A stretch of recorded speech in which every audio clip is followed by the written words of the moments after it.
I've been watching a lot of whale videos lately. At night, when I'm settling down and calming my mind, I'll open up TikTok and start scrolling. And after a bit, I'll come across underwater footage of a whale. If it's a good one, it'll be synced up with whale calls, which I personally find super haunting. And I'll lay there in the dark and look at these massive creatures and listen to their calls and watch them move in what feels like slow motion. I'll watch them eat with their giant mouths and shoot out of the water to play, and I'll watch them glide overhead and find myself landing in this weird Venn diagram between love and fascination and complete terror. Those things are huge, and their skin is weird, and their shape is weird, and their mouths are absolutely massive, and they are mammals, just like me. And they aren't even the most frightening thing in the ocean. In fact, we may not have even found the most frightening creature in the ocean yet because it's so big and so dark and so deep that we haven't been able to study much of it yet. Stuff down there glows and have long, sharp fangs and tentacles and aren't really affected by gravity. Things down there can be massively huge and can look like anything far beyond our imaginations. The oceans make up 71% of the Earth's surface, and 80% of that is completely uncharted, undiscovered territory. 80%. Now think about this. The diameter of the Earth is about 8,000 miles. That's the distance from one side to the other. And the observable universe is about 93 billion light years across. So it would take light, which we experience as just about an instant. That's how fast it travels. It would take light 93 billion years to travel across the entire observable universe. So getting from the sun, just our own sun, to us at the speed of light takes about 8.5 minutes. So passing from one side of our planet to the other, 8,000 miles at the speed of light is just a second. It's just a snap. And that's a second or two compared to 93 billion years traveled at that speed. It's nothing. It's a blip, a grain of sand, less than a grain of sand. We are to the universe what an atom in a grain of sand is to the ocean. So small. So imagine what's out there amidst the billions of galaxies and solar systems and planets. Imagine all the space in between those things. If the creatures of our ocean can be unimaginably bizarre and horrifying, just try. Just try to think about what it would be like to see an alien life form. UFO sightings have increased throughout 2020, and information from our government has been released over the past few years that prove that UFO sightings are real. Government officials have testified, footage has been released, and apparently there's a lot more where that came from. Alien abduction stories are harder to prove, but they've been told endlessly throughout history, tracing all the way back to the ancient pyramids' hieroglyphics. That's what we're talking about today. Aliens, UFOs, and close encounters of all kinds.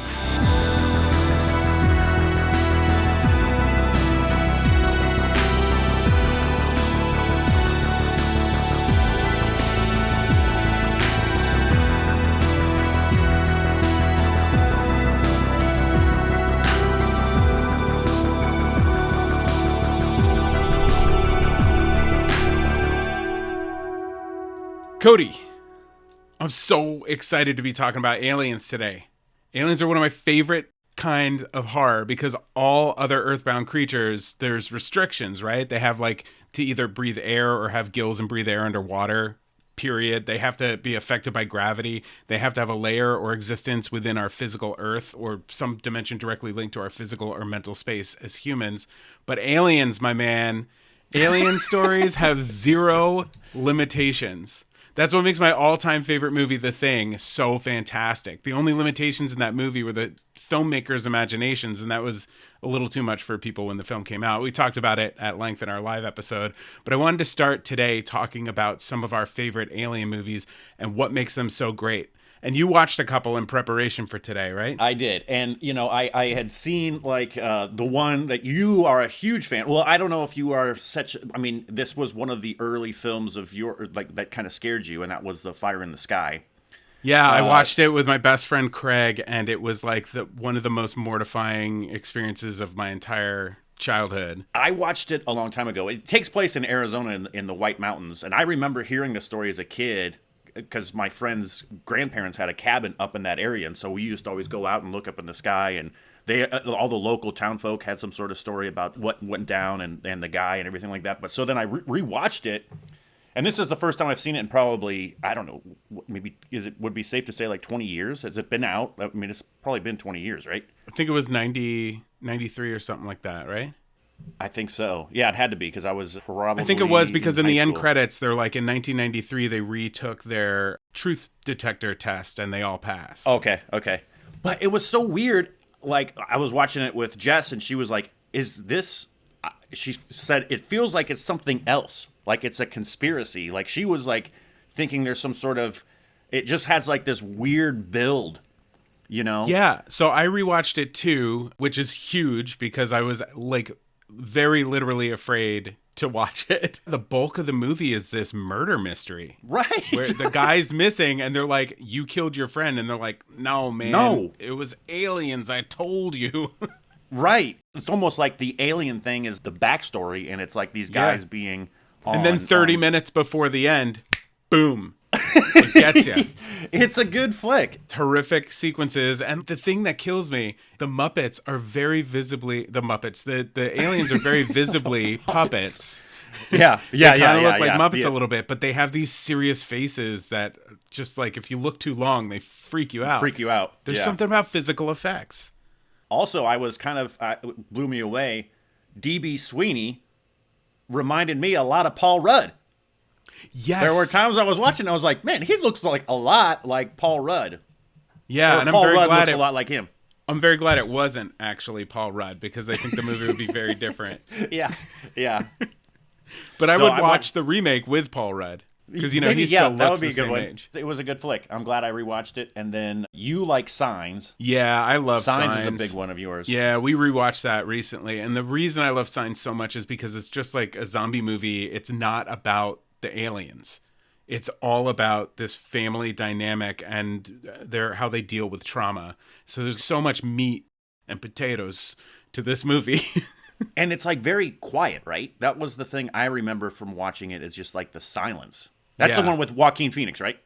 Joaquin Phoenix and Mel Gibson. And Mel Gibson was acting in the movie, and the first couple of days he was like, and he says this in the behind the scenes, the first couple of days he was kind of phoning it in, doing his Mel Gibson thing, because he's like, I'm a huge star, people know what they want from me, and so he was just doing his normal thing. Yeah. And M. Night Shyamalan comes up to him and whispers in his ear like, come on, man, you're better than this. You got to give me more.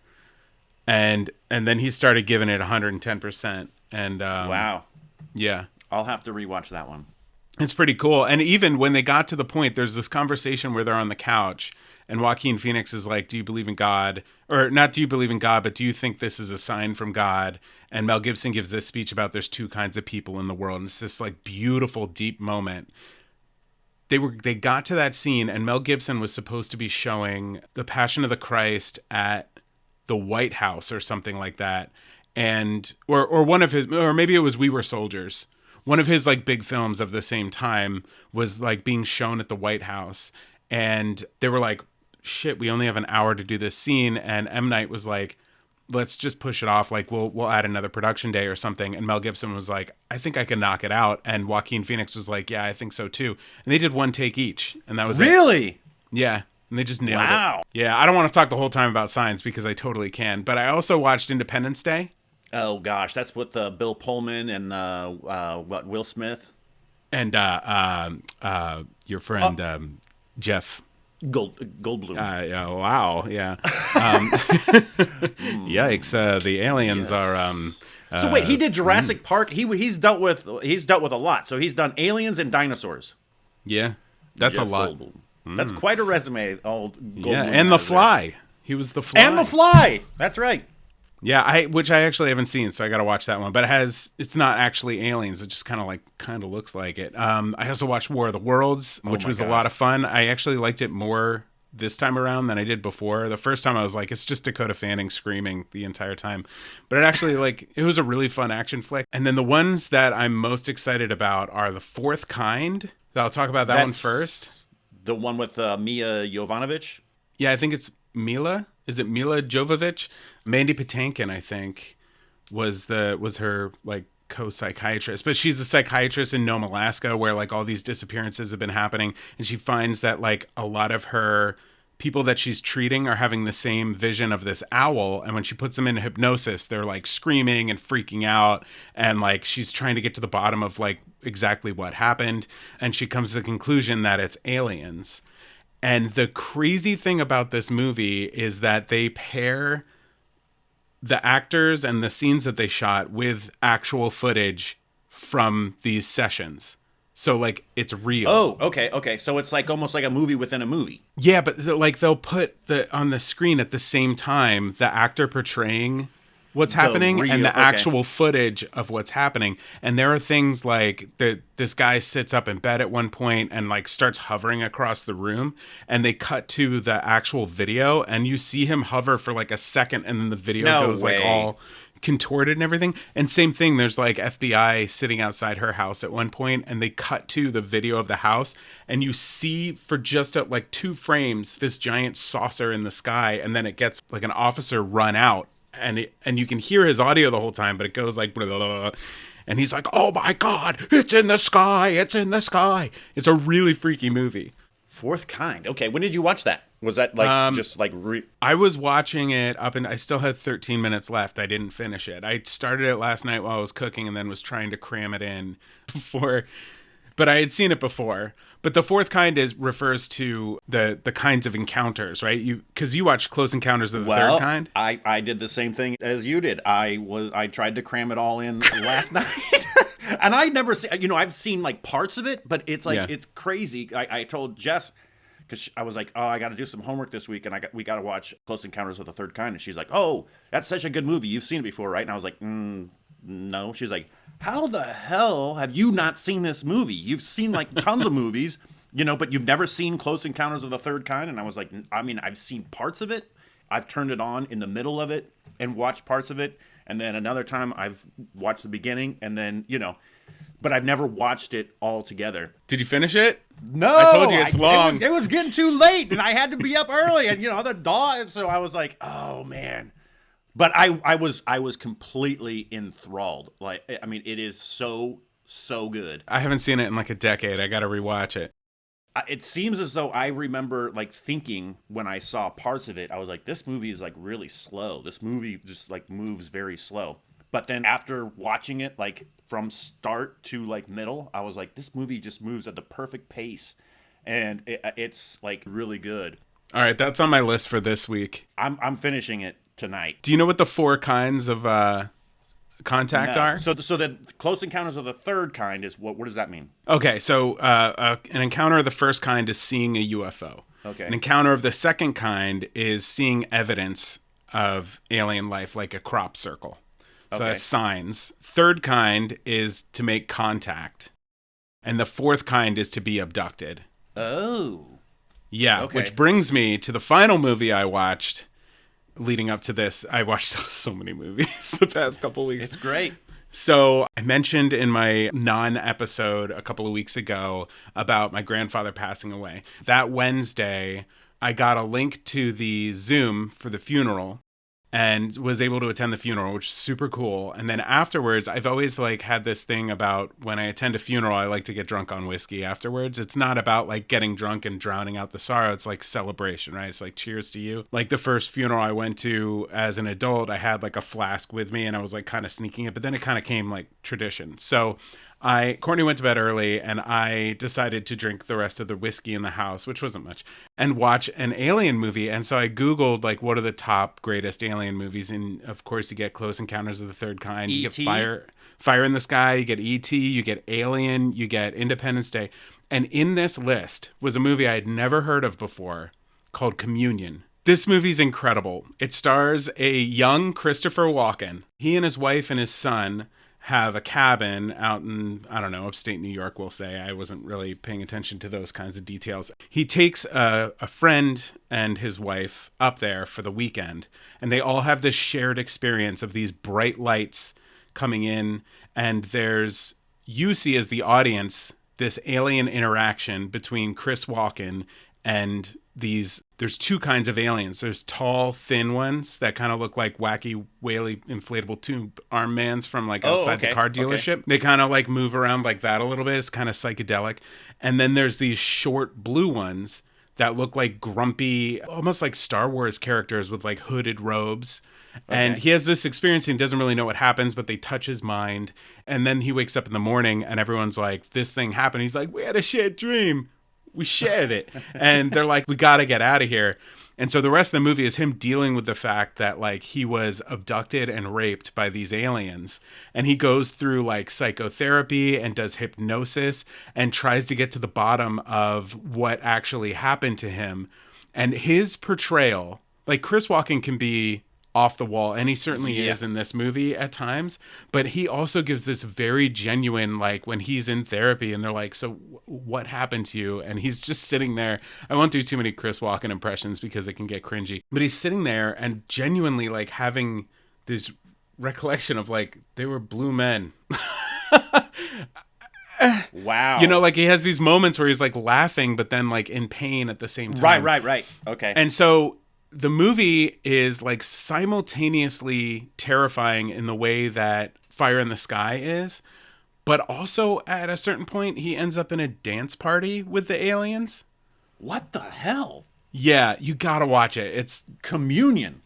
Amazing. And so is this like, you were saying this is early Christopher Walken, so is this like late 70s, early 80s? I think it's 80s.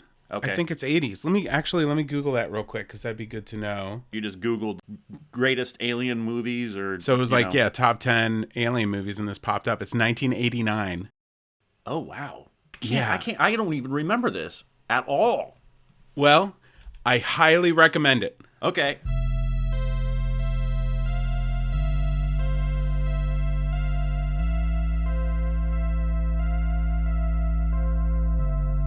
Hey, do you like the music in this show?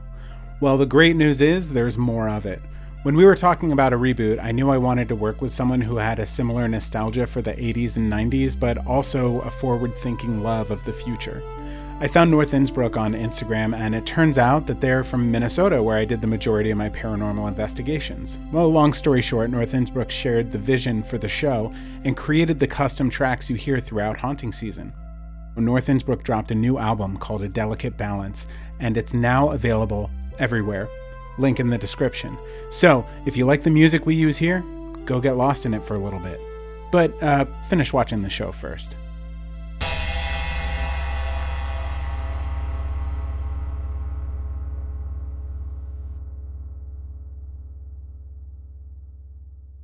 I got a little bug in here. Uh-oh. Are you sure that's a bug? Now here's you were talking about earlier. We were talking about the movies, and there's like and you were talking about all the different encounters, and there's like a first encounter, which is you see one. Second encounter is what was it's a sign like crop circles, circle. And then the third encounter is to contact, and then the fourth is to be abducted. So have you ever been abducted? Well. Yeah. Have you ever? I laugh, but there's like millions of people. A dance. So then, would the fifth be the dance party, like you were talking about with Christopher Walken? So is the fifth encounter is you get invited to a ballroom dance? It must be. Wow, dinner? These aliens, they can dance. Yeah. What do they serve? What's the spread? What's the food? I wonder. And the drinks. I don't know, but I bet it comes out of your butt. Like why is it always anal probing? I know. Come on, they could do better than that. But what's like? Do you have like a first encounter, second encounter? I mean, have you ever had any sort of like weird stuff? The only thing I can think of, other than remember when we were talking to Karen Warren, I shared about the dream where I was pushing the butter down the aisle and to keep the aliens like coming into the church or something, and then my mom ripped my face off. Other than that dream, I was at a Christian summer camp, and there was a sleep under the stars night, and I was with my friends who I had just met. We were all laying, like, you just have your sleeping bag, and then you lay in this giant field where you play capture the flag. So there's no trees or anything, and you're just like looking at the Milky Way galaxy for the first time in your life as like an 11-year-old, you know. And is this like, where's the location exactly? I mean, you're out in the middle of nowhere, or It was Camp Johnsonburg. I don't know exactly where it is because as like a youth group kid, I never paid attention to where we were going. It was just like, cool, yeah, I'll go in I'm nature. here. Pull far out. I like skateboarding.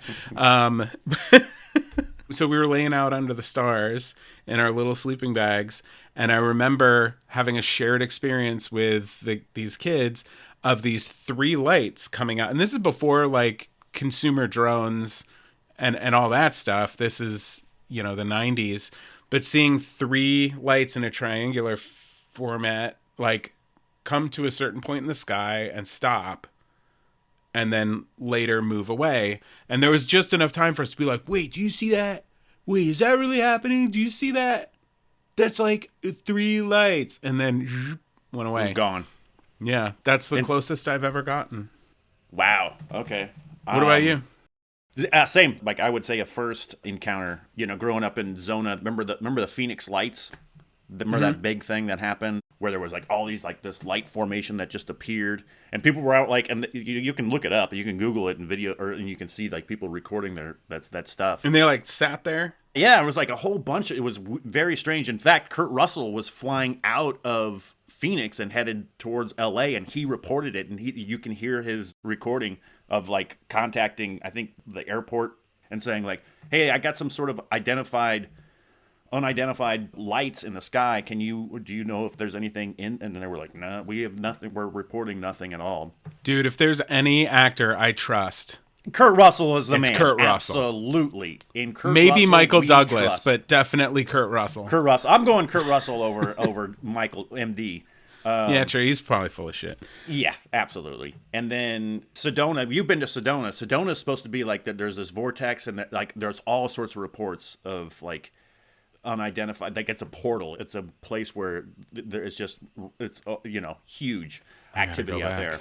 But I've never seen anything out there. When I was a kid, I think the closest thing I ever saw was we were out playing, and it must have been during like either winter break or summer break because it was at night, and we were out just playing in the streets. And it was at night.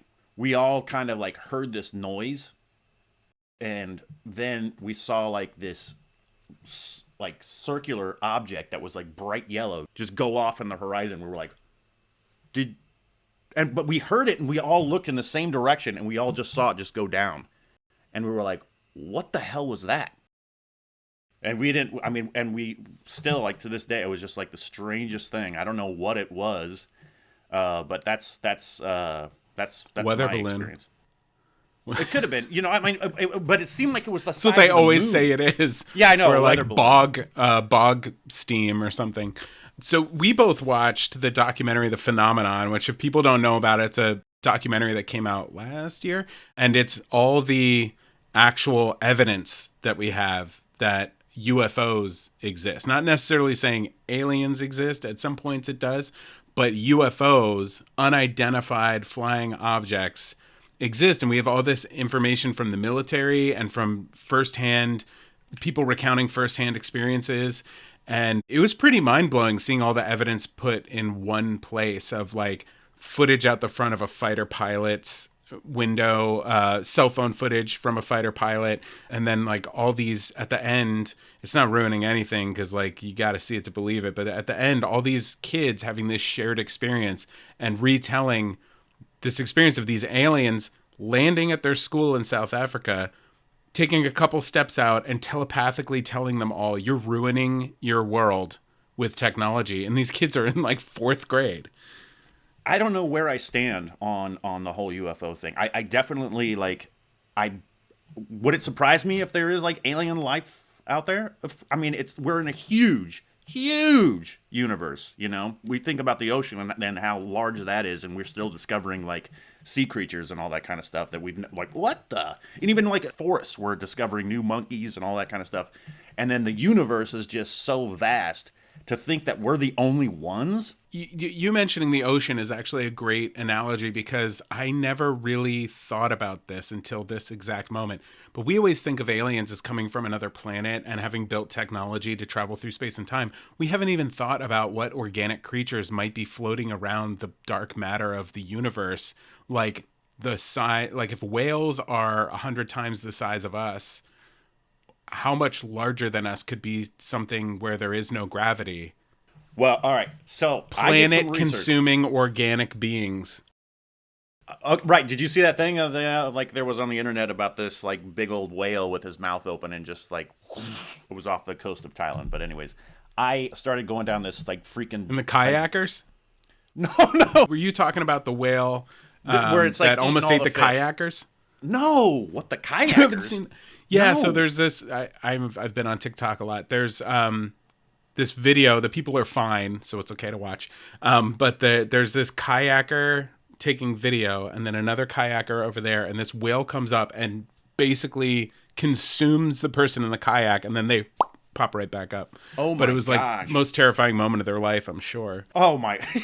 I would think. No, there was like this whale that just like has its mouth open and then it's just catching fish, and the fish just like jump into the mouth and then closes his mouth and just has a mass feeding. But speaking of TikTok, I went down like dark. I mean, I went down dark internets. I went down dark web, looking at all this kind of stuff because you were talking about. Well, in that movie, The Phenomenon, they talk about like a lot of this military stuff, and so I just started like reading all these articles. I ended up on. I'm a grown ass man, Josh. I ended up on TikTok. I don't have an account, but I was watching something on TikTok. There's this kid who I watched it, and he was talking about, and I've heard this theory before. I'm sure you have about like the pyramids and how like it was there was definitely aliens. There's no way. I've been to the pyramids, and when you see them and the size of those bricks, and you think about like slaves building the pyramids, it seems kind of crazy. They're like up to your neck, some of the smaller ones, when you're standing next to them, and as wide as like my room. I've seen the pyramids, obviously, but not in person. I've watched a lot of documentaries and like where they try to, I wonder how did the slaves do this? And so they try to reenact and be like, well, these were the tools that were available. And it's like, and they've got like hundreds of trees, like tree logs. And it's like, no way. And they're like going, I mean, it's still so what'd you find out?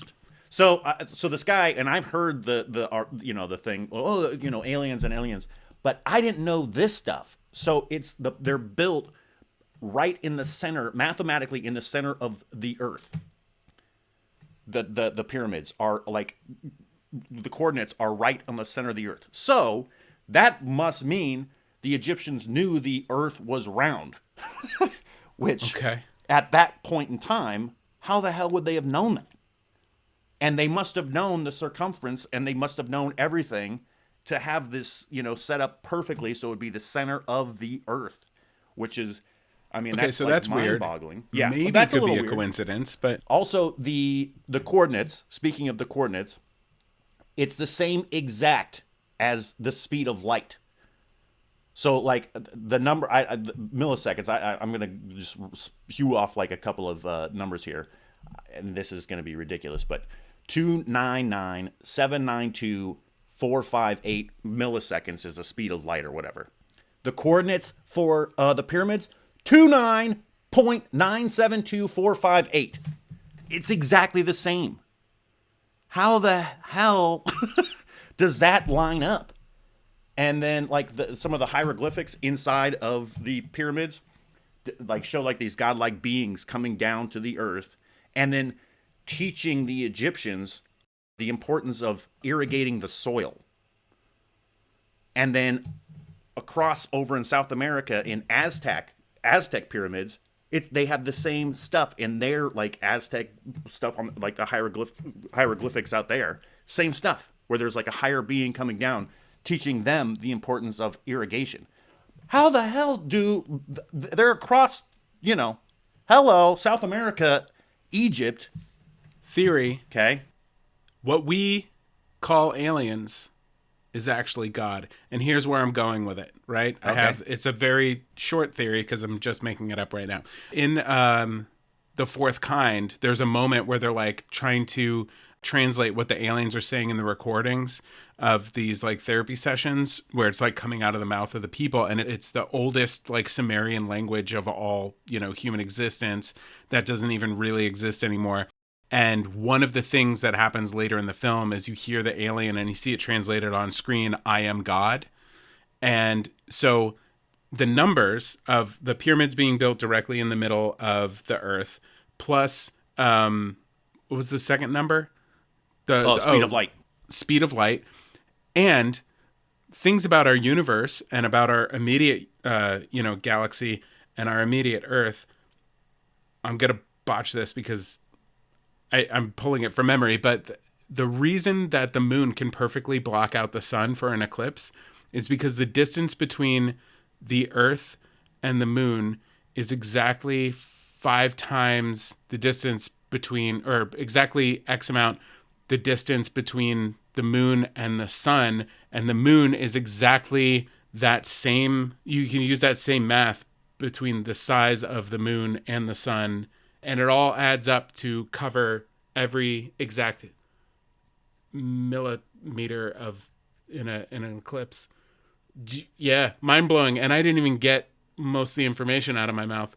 So that's funny you say that, the Sumerian language and all this kind of stuff. There's a couple of other theories I read online that some people say, and it's funny that we talk about Egypt and these ancient civilizations. There's a couple of theories out there that these scientists believe that actually they're extinct. There was alien life forms out there, but this is very apt, like 2020. They self-annihilated. They killed themselves off. So apparently that's what right in the process of doing. Yeah, that right, exactly. So that's what advanced civilizations do, is they kill themselves off. They self-annihilate, and so hell yeah, we're advanced, dude. We're well on our way. So that they're extinct. They self-annihilated. Or the other theory is, to flip that, is maybe they're just too young. They're like us, and they can't make that contact, to us, and we can't make our contact to them. But then, and this is where it gets like I end up like a dog chasing its tail, and I just I can't get my head around it. But also, if they're 200 billion light years away, what does that do for time? So if they come, like it's like a time travel, are they going to be coming into a different world? Most of what I understand about time and space comes from the movie Inception, or not Inception, Interstellar. But what I understand about that is that Chris Nolan worked really closely with NASA to like get the facts right. And traveling at the speed of light, you're aging the same you would on Earth, but the people on Earth who are observing you are aging faster. So like while you might be experiencing days, people on Earth might be experiencing weeks or months. And it also changes when you get closer to a black hole. So like there's this scene in Interstellar where they go down to this planet that's like within the event horizon of, or on the verge of being in the event horizon of a black hole, which is the point of no return.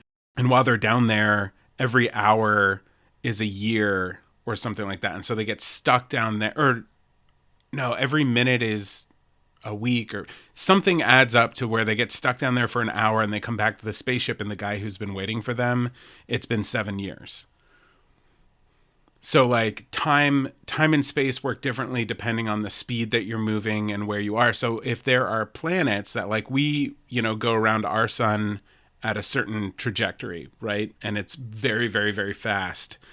But there might be planets that are rotating around their sun even faster. And so their time, they might be progressing faster. So it's like the idea that like, I don't know if you've ever seen, I don't know where the exact story comes from, but like there's this Simpsons episode that obviously like a lot of their stuff comes from great science fiction, where like the person puts life into the petri dish and that it becomes like a civilization overnight, and it's progressing so quickly that they then, they see eventually the scientist is God, and they create, the ability to launch rocket ships up and everything. And it's all happening in like the span of a couple of days, and then their existence fizzles out and dies. The only thing I can think of is like Back to the Future, where they go back into 1955 and then he runs out of gas, and he's got like, oh man, what do I do now?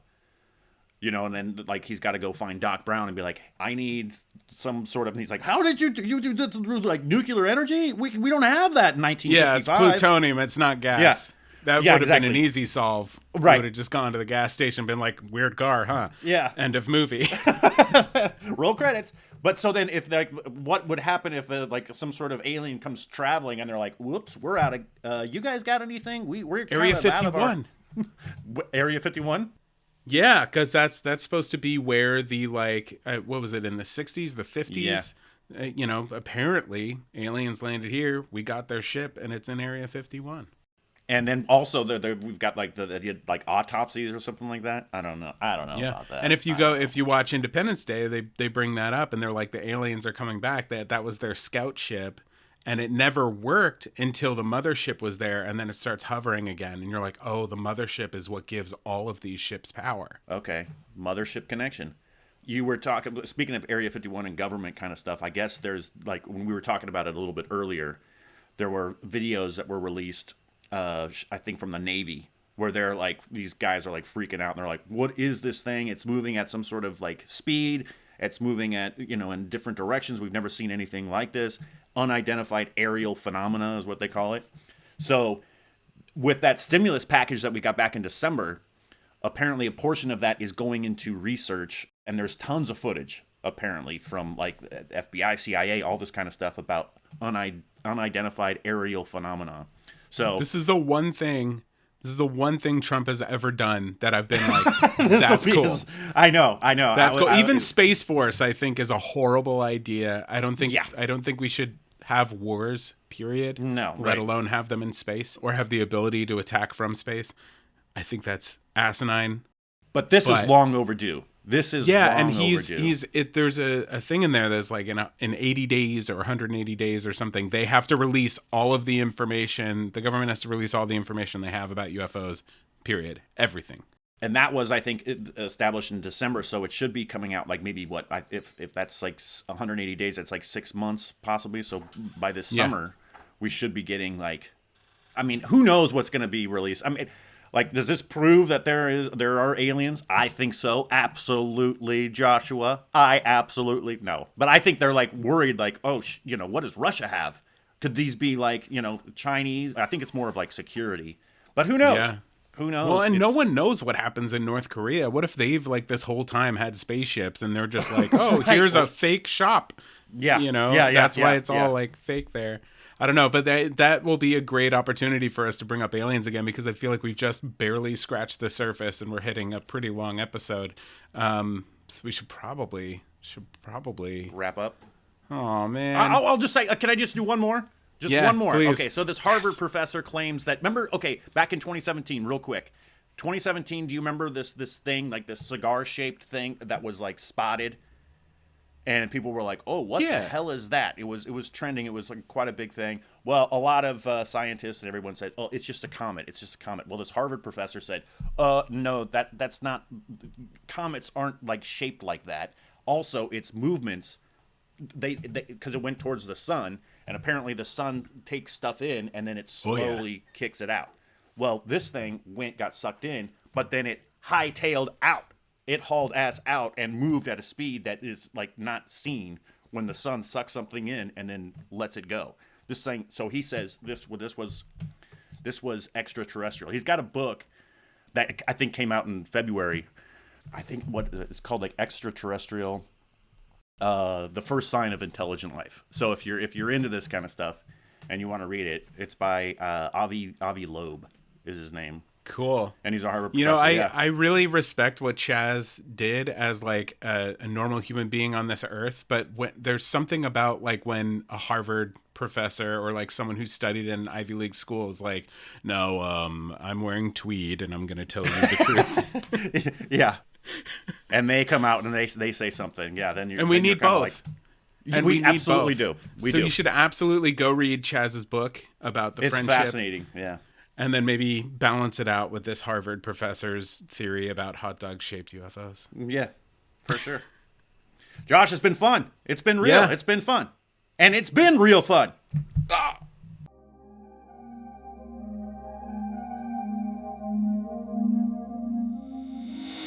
Haunting Season was created by me, Joshua Sterling Bragg. Produced by Greg Holdsman and Jessica Richmond. And executive produced by Matt Geelan, Patrick James Lynch, and Ryan Geelan. And is a joint production of Believe Limited and Matt Geelan. This episode was written and hosted by Cody Dugan and Joshua Sterling Bragg. It was edited by Colby Crow. And select music in this episode was made exclusively for the podcast by North Innsbruck. If you like our show, please subscribe on your favorite platform. We have a video version of the show on YouTube and Facebook, and audio versions on Apple Podcasts, Spotify, Stitcher, or wherever else you listen to podcasts. Was that good? Oh boy. No.